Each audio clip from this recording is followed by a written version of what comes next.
जय हिंद दोस्तों। तो हम लोग अपना पहला चैप्टर पढ़ रहे हैं संख्या तथा अंकों का ज्ञान, knowledge of number and digits.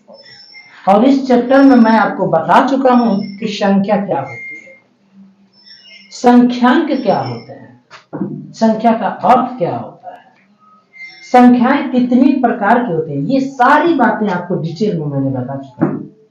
संख्या के प्रकार में आपने पढ़ा है प्राकृतिक संख्याएं, पूर्ण संख्याएं और पूर्णांक, आपने यहां तक पढ़ चुका है। अब संख्याओं के जो प्रकार हम लोगों का चल रहा था, जो टाइप्स चल रहा था, उसमें अगला प्रकार है परिमेय संख्या। परिमेय संख्याओं का परिवार, ये परिमेय संख्या किसे कहते हैं ये हम लोग पढ़ते हैं। परिमेय संख्या क्या होती है? तो ऐसी संख्या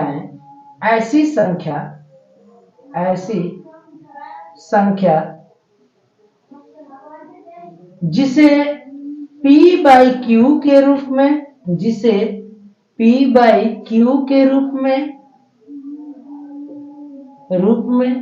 लिखा जा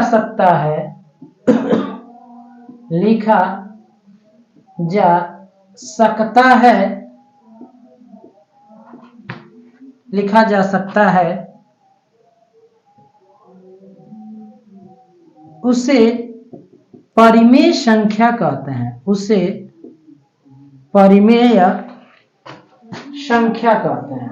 उसे परिमेय संख्या कहते हैं।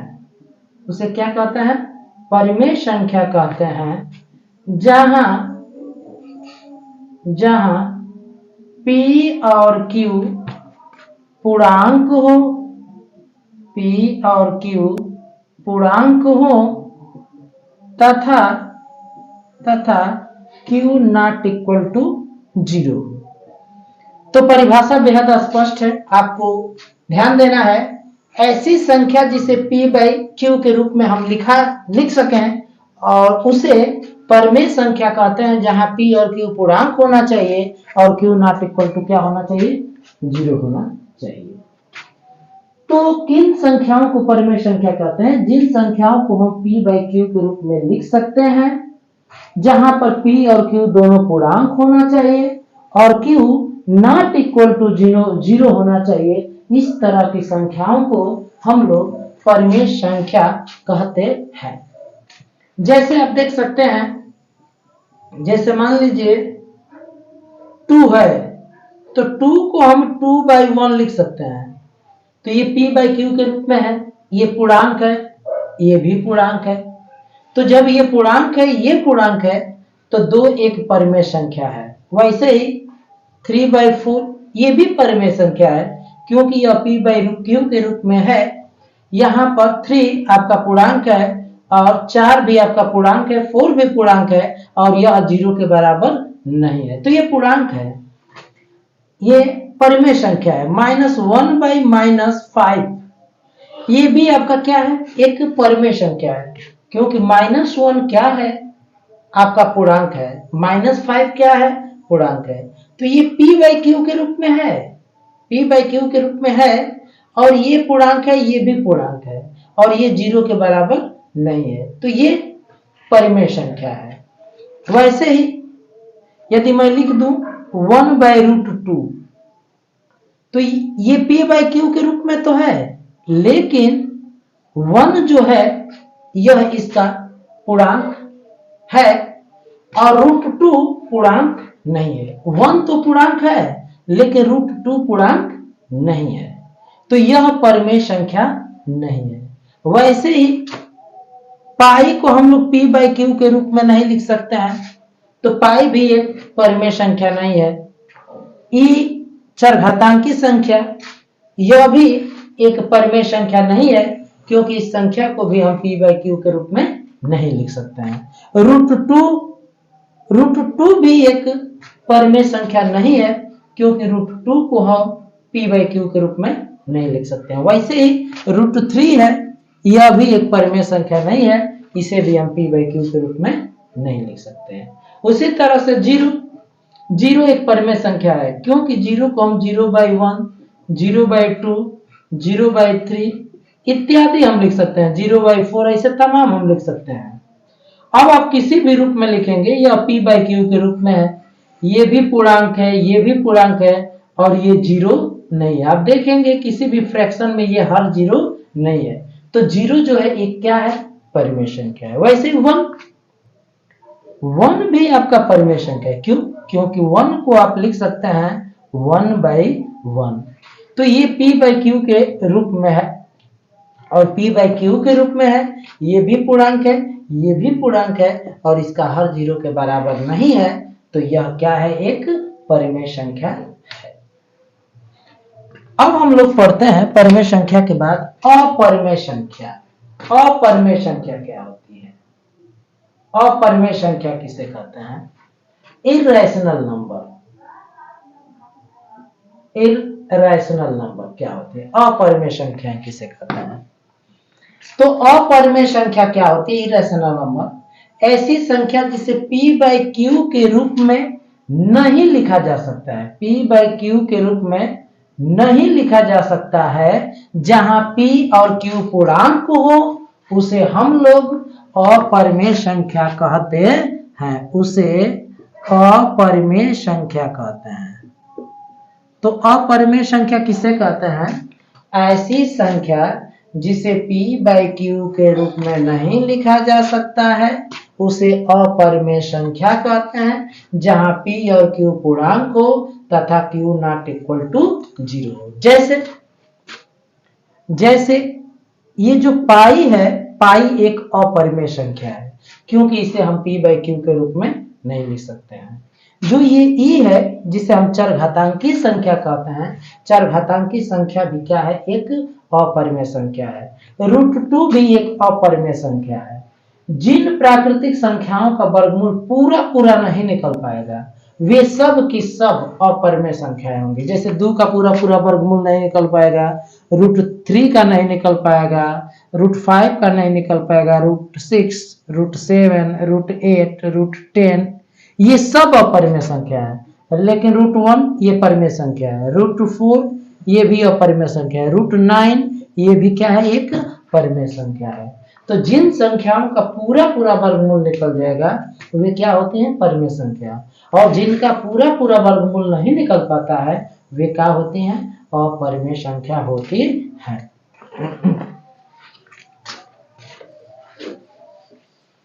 हम लोगों ने परिमेय संख्या और अपरिमेय संख्या पढ़ा। परिमेय संख्याओं के समुच्चय को, परिवार को हम लोग परिमेय संख्याओं के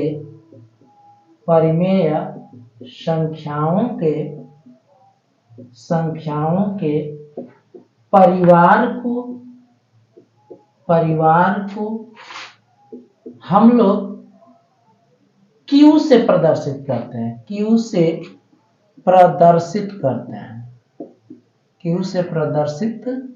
करते हैं। परिमेय संख्याओं के परिवार को हम लोग किससे प्रदर्शित करते हैं? Q से प्रदर्शित करते हैं। Q से क्यों प्रदर्शित करते हैं? Q फॉर कोसेंट होता है। क्या होता है? कोसेंट। QUOTIENT। Q फॉर क्या होता है? कोसेंट। और कोसेंट का मतलब होता है ऐसे a/b के फॉर्मेट में। ठीक है, जैसे हम a/b, जैसे a में मान लीजिए हम लोग b से भाग देते हैं, c बार भाग जा रही है, और भाग देने के बाद इसका शेष बच रहा है d, तो यह डिवीजर कहा जाता है, डिवाइडर कहा जाता है, और यह डिविडेंड कहलाता है, और ये रिमाइंडर कहलाता है। ये क्या कहलाता है? रिमाइंडर कहलाता है। और यह कहलाता है कोसेंट। क्या कहलाता है? कोसेंट। कोसेंट कहलाता है। जितनी बार भाग जाता है उसे हम लोग क्या कहते हैं? कोसेंट कहलाता है।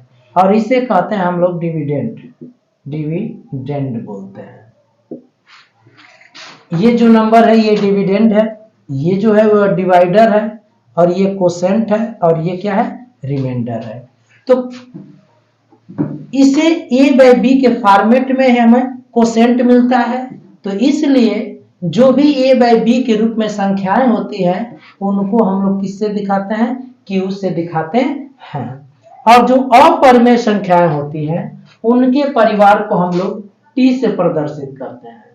अपरिमेय संख्याओं के परिवार को, अपरिमेय संख्याओं के परिवार को हम लोग कैपिटल T से प्रदर्शित करते हैं। तो परिमेय संख्याओं के परिवार को Q से प्रदर्शित करते हैं। Q जो है कोसेंट शब्द का पहला लेटर है। और अपरिमेय संख्याओं के परिवार को हम लोग किससे रिप्रेजेंट करते हैं, कैपिटल T से रिप्रेजेंट करते हैं। ठीक है, अब हम लोग कुछ प्रॉपर्टी समझ लेते हैं। देखिए,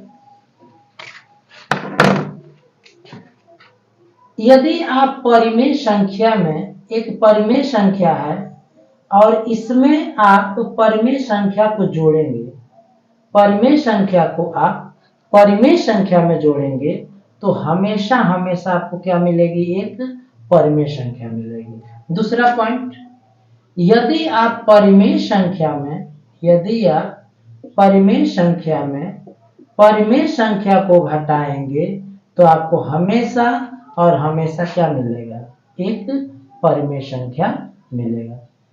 तीसरी चीज क्या है, तीसरी चीज ये है कि परिमेय और गुणे परिमेय, परिमेय संख्या में परिमेय संख्या का आप गुणा करेंगे तो ये भी गारंटी है कि आपको क्या मिलेगा, परिमेय मिलेगा।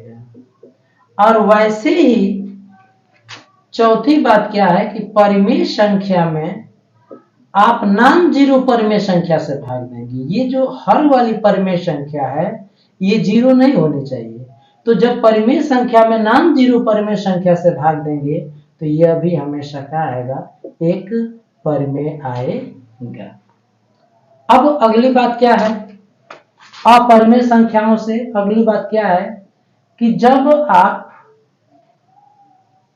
अपरिमेय संख्या को, अपरिमेय संख्या को अपरिमेय संख्या में जोड़ेंगे, अपरिमेय संख्या में जोड़ेंगे तो ये आपका परिमेय भी आ सकता है या अपरिमेय, दोनों आ सकता है, दोनों आ सकता है। ये जैसे एग्जांपल देख लिया जाए, जैसे √2 है और प्लस √3 है, तो √2 को √3 में आप जोड़ेंगे, ये अपरिमेय संख्या है, ये अपरिमेय संख्या, तो क्या आएगा, अपरिमेय संख्या आएगा। ये अपरिमेय संख्या आ रहा है। लेकिन आप 2 + 4 -√2 ये कर देता हूं मैं ऐसे, 4 -√2 और +√2, ये देख लीजिए, ये आपका एक अपरिमेय संख्या है। 4 -√2 क्या है, एक अपरिमेय संख्या है और ये भी अपरिमेय संख्या है। लेकिन जब अपरिमेय संख्या को अपरिमेय संख्या में मैं जोड़ रहा हूं तो 4 -√2 +√2 ये कैंसिल हो जाएगा। 4 जो कि क्या आ रहा है, परिमेय संख्या आ रहा है। तो अपरिमेय संख्या में जब अपरिमेय संख्या को जोड़ेंगे तो अपरिमेय भी आ सकता है और परिमेय भी आ सकता है। उसी तरह से अपरिमेय संख्या में, अपरिमेय संख्या में जब अपरिमेय संख्या को घटाएंगे तो यह भी क्या आ सकता है, परिमेय संख्या भी आ सकता है और अपरिमेय संख्या, दोनों आ सकता है। अब देख लेते हैं कैसे आ सकता है भाई।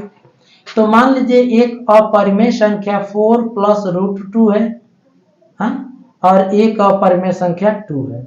जब इसमें से आप सब्ट्रैक्ट करेंगे तो ये कट जाएगा, 4 ये आपका परिमेय संख्या आ गया।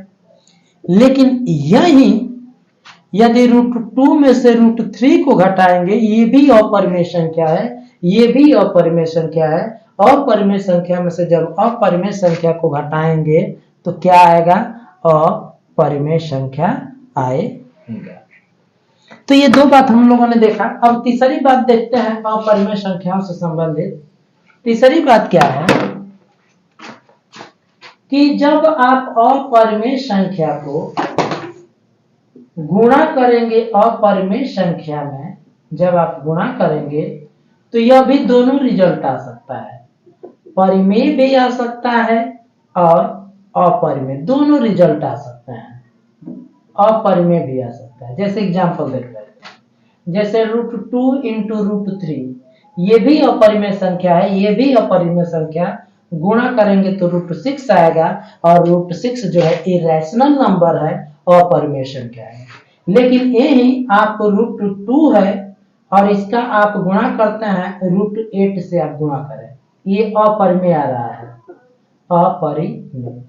लेकिन √2 का √8 में गुणा करेंगे तो √16 आएगा, और ये आपका 4 हो जाएगा इसका स्क्वायर रूट, जो कि आपका क्या आ रहा है, परिमेय आ रहा है। ठीक है, तो √2 का √8 में मल्टीप्लाई करेंगे तो परिमेय, अर्थात इरेशनल का जब इरेशनल में हमने गुणा किया तो ये आ रहा है परिमेय। तो इरेशनल का जब इरेशनल में मल्टीप्लाई होता है तो कभी परिमेय भी आ सकता है और अपरिमेय भी आ सकता है। चौथी बात क्या है कि अपरिमेय संख्या में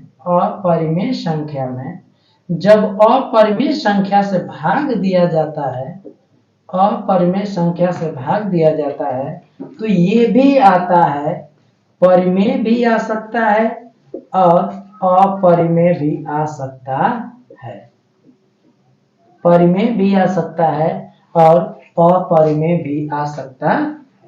जब अपरिमेय में अपरिमेय संख्या से भाग देंगे तो परिमेय भी आ सकता है और अपरिमेय और परिमेय दोनों आ सकता है। जैसे √6 में √2 से हम लोग भाग देते हैं, डिवाइड करते हैं, तो ये आ जाएगा √6/2, ये 3 आ जाएगा, तो ये आपका इरेशनल नंबर है। अपरिमेय में इरेशनल से हमने भाग दिया तो इरेशनल आया। लेकिन नहीं, √12 में आप √2 से डिवाइड करिए तो √12/2, ये माफ कीजिए 3 ले लीजिए, ये अपरिमेय संख्या है, ये अपरिमेय संख्या है, जरा इसे भाग दीजिए तो 3 चौके 12, √4 इसका स्क्वायर √2 जो कि परिमेय संख्या गया। तो आपने देखा, एक परिमेय संख्या का एक अपरिमेय संख्या से भाग देते हैं तो परिमेय संख्या भी आ सकता है और अपरिमेय संख्या भी आ सकता है, दोनों संभव है।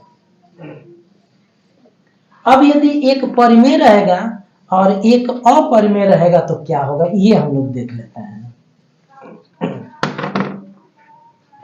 देखिए, एक परिमेय संख्या है और प्लस एक अपरिमेय संख्या है, तो जब इसे आप जोड़ेंगे चाहे घटाएंगे तो दोनों ही केस में आपका अपरिमेय संख्या मिलेगा, दोनों ही केस में क्या मिलेगा, अपरिमेय संख्या। और वैसे ही एक परिमेय संख्या में एक अपरिमेय संख्या का गुणा करें या भाग करें, अपरिमेय संख्या का गुणा करें या भाग करें, तो इस दशा में भी यह एक क्या मिलता है, अपरिमेय संख्या मिलता है, अपरिमेय संख्या मिलता है, अपरिमेय संख्या। तो एक रैशनल और एक इरेशनल संख्या को आप जोड़ते हैं, घटाते हैं, गुणा करते हैं, भाग करते हैं, तो इन सभी दशाओं में हमेशा और हमेशा आपको क्या मिलता है, एक अपरिमेय संख्या मिलता है। अब हम लोग पढ़ते हैं वास्तविक संख्याएं। वास्तविक संख्या क्या होती है, वास्तविक संख्या,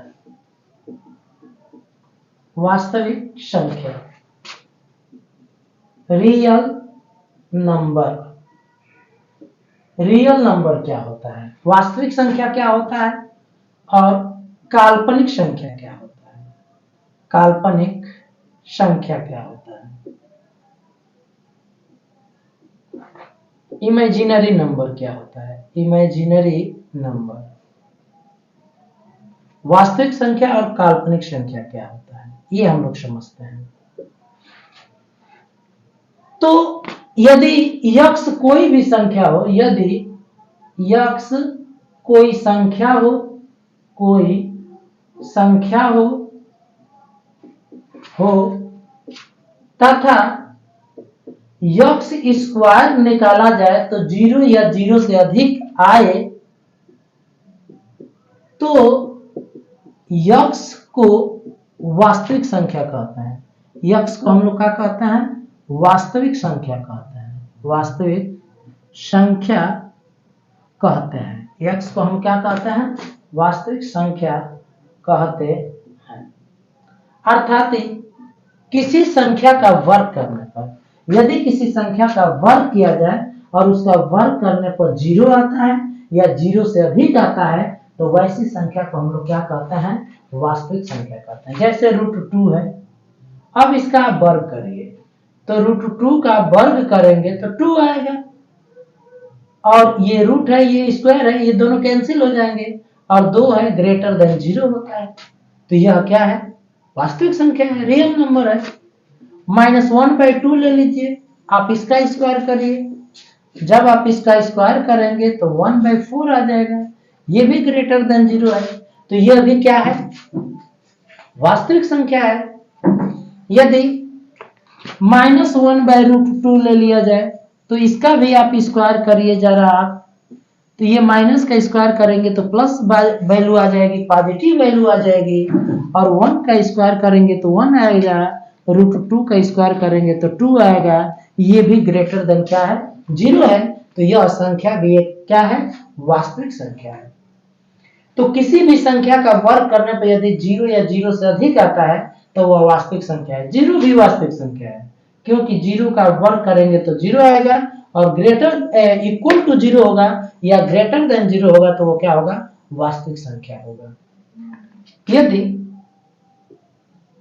यदि यक्स कोई संख्या हो, यक्स कोई संख्या हो, यक्स कोई संख्या हो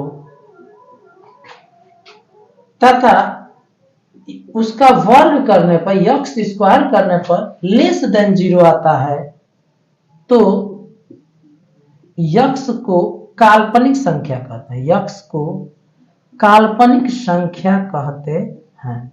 यक्स को हम क्या कहते हैं? काल्पनिक संख्या कहते हैं। काल्पनिक संख्या कहते हैं।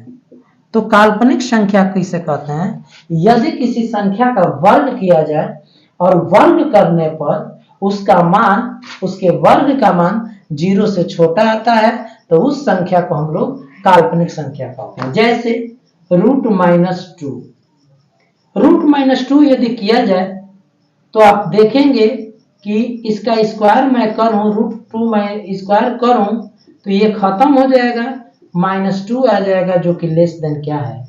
0 है। तो यह √-2 जो है यह काल्पनिक संख्या है।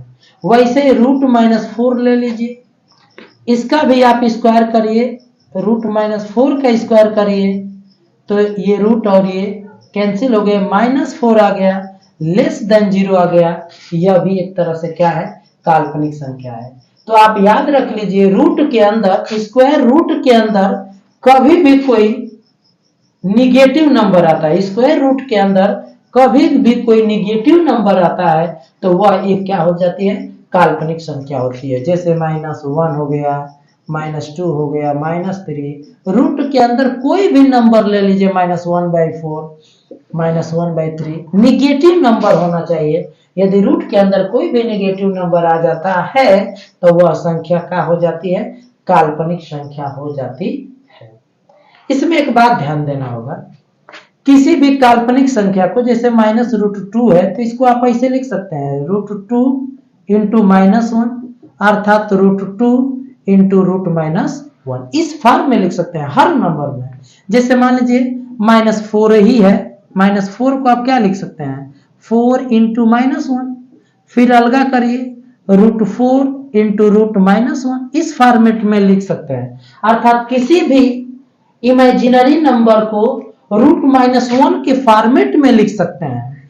तो √-1 को हम लोग i से दिखाते हैं, √-1 को हम लोग किससे दिखाते हैं? i से दिखाते हैं, और इसे हम लोग बोलते हैं काल्पनिक संख्या की इकाई बोलते हैं। काल्पनिक संख्या की इकाई क्या बोला जाता है? काल्पनिक संख्या की इकाई बोला जाता है। क्योंकि दुनिया की कोई भी काल्पनिक संख्या के अंतर्गत -1 आता है, अंडर रूट -1 आता है, अर्थात आई आता है। ये अंडर रूट -1 है जो कि आई है। तो हर काल्पनिक संख्या के अंतर्गत आई आता है, इसलिए आई को काल्पनिक संख्या की इकाई कहते हैं। हम ऐसा मान सकते हैं कि दुनिया की हर काल्पनिक संख्या आई से मिलकर बनी है, तो आई से मिलकर बनी है, इसलिए हम आई को क्या नाम दे दिया? काल्पनिक संख्या की इकाई नाम दे दिया। वास्तविक संख्याओं के परिवार को हम लोग आर से दिखाते हैं, आर फॉर रियल। तो वास्तविक संख्याओं के परिवार को हम लोग किससे दिखाते हैं? आर से दिखाते हैं। और एक बात हम लोग पढ़ लेते हैं, वास्तविक संख्याएं किसे कहते हैं? तो परिमेय संख्याएं, परिमेय संख्याओं और परिमेय संख्याओं और अपरिमेय संख्याओं और अपरिमेय संख्याओं के सम्मिलित समूह को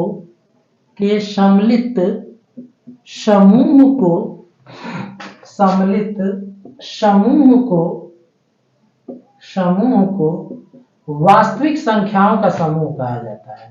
वास्तविक संख्याओं का परिवार या समूह कहा जाता है। संख्याओं का परिवार या समूह कहा जाता है, या समूह कहते हैं। और वास्तविक संख्याओं के परिवार को हम लोग कैसे दिखाते हैं?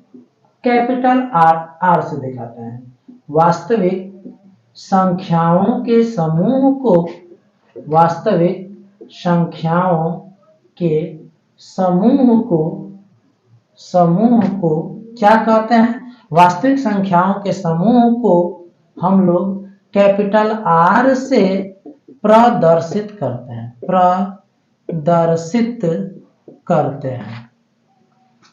करते हैं।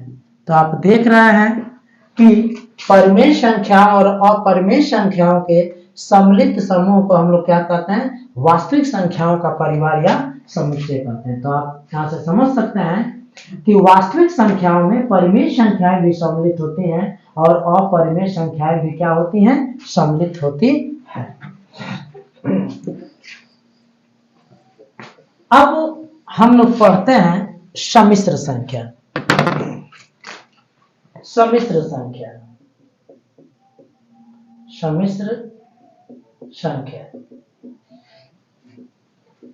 Complex number.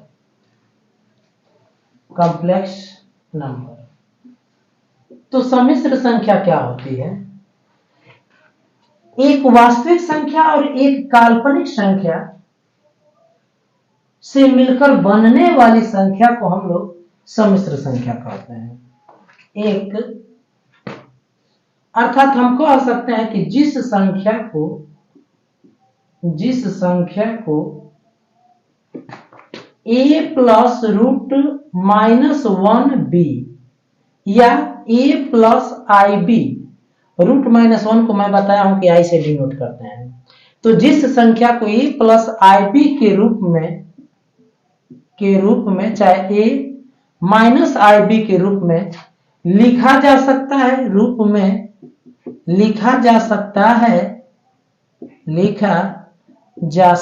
है,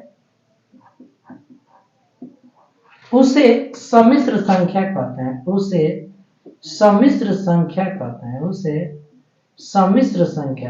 सम्मिश्र संख्या कहते हैं। उसे हम लोग क्या कहते हैं? सम्मिश्र संख्या कहते हैं। जहां A और B वास्तविक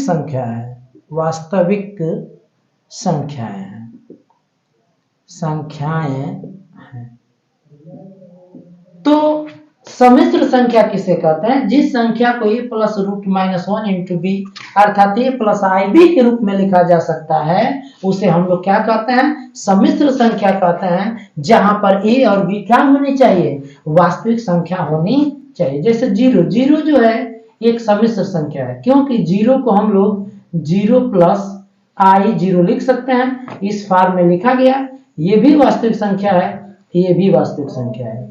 रूट टू भी वास्तविक संख्या है, सम्मिश्र संख्या है, क्योंकि रूट टू को रूट टू प्लस आई इंटू जीरो लिखा जा सकता है। ये भी रियल नंबर, ये भी रियल नंबर। ठीक है, तो यहां से हम कह सकते हैं कि जो भी परिमेय संख्याएं और अपरिमेय संख्याएं हैं, चाहे वास्तविक संख्याएं हैं और काल्पनिक संख्याएं हैं, वे सब सम्मिश्र संख्याएं होती हैं। अर्थात जो सम्मिश्र संख्या है वह वास्तविक संख्याएं और काल्पनिक संख्याओं का सम्मिलित रूप होती है। अर्थात सम्मिश्र संख्याओं में वास्तविक संख्याएं भी आती हैं और काल्पनिक संख्याएं भी आती हैं। और सबसे बड़ा जो परिवार होता है, संख्याओं का जो सबसे बड़ा परिवार होता है, वह सम्मिश्र संख्याओं का सबसे बड़ा परिवार है। और छोटा जो परिवार है वह प्राकृतिक संख्याओं का परिवार है। तो इस बात को हम ऐसे लिख सकते हैं कि प्राकृतिक संख्याओं से बड़ा जो परिवार होता है, ठीक है, वह पूर्ण संख्याओं का परिवार होता है। और इससे बड़ा जो परिवार होता है पूर्णांकों का होता है। और इससे जो बड़ा परिवार होता है वह परिमेय संख्याओं का होता है। और इससे जो बड़ा परिवार होता है वह वास्तविक संख्याओं का परिवार होता है। और इससे जो बड़ा परिवार होता है वह सम्मिश्र संख्याओं का परिवार होता है। ये आप नोट कर सकते हैं, ऐसे लिख सकते हैं। ये उप समुच्चय का चिन्ह बोलते हैं। इस चिन्ह को क्या बोलते हैं? उप समुच्चय का चिन्ह। ये उप समुच्चय का चिन्ह है। इसका मतलब ये होता है कि सभी प्राकृतिक संख्याएं पूर्ण संख्याएं होती हैं। अर्थात सभी प्राकृतिक संख्याएं पूर्ण संख्याओं में होती है और सभी पूर्ण संख्याएं पूर्णांक में होती हैं। सभी पूर्णांक परिमेय संख्याएं में होती हैं। सभी परिमेय संख्याएं वास्तविक संख्याएं में होती हैं और सभी वास्तविक संख्याएं सम्मिश्र संख्याएं में होती हैं। अर्थात सबसे बड़ा परिवार ये है। इसके अंदर वास्तविक संख्याएं और काल्पनिक संख्याएं भी आती है। वास्तविक संख्याओं के अंदर ये सब आती हैं। प्राकृतिक संख्याएं भी वास्तविक संख्याएं होती हैं, पूर्ण संख्याएं भी वास्तविक संख्याएं होती हैं, पूर्णांक भी वास्तविक संख्याएं होती हैं और परिमेय संख्याएं भी वास्तविक संख्याएं होती हैं।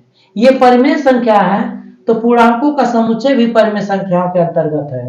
पूर्ण संख्याओं का परिवार भी परिमेय संख्याओं के अंतर्गत है और प्राकृतिक संख्याओं का परिवार भी आपका परिमेय संख्याओं के अंतर्गत है।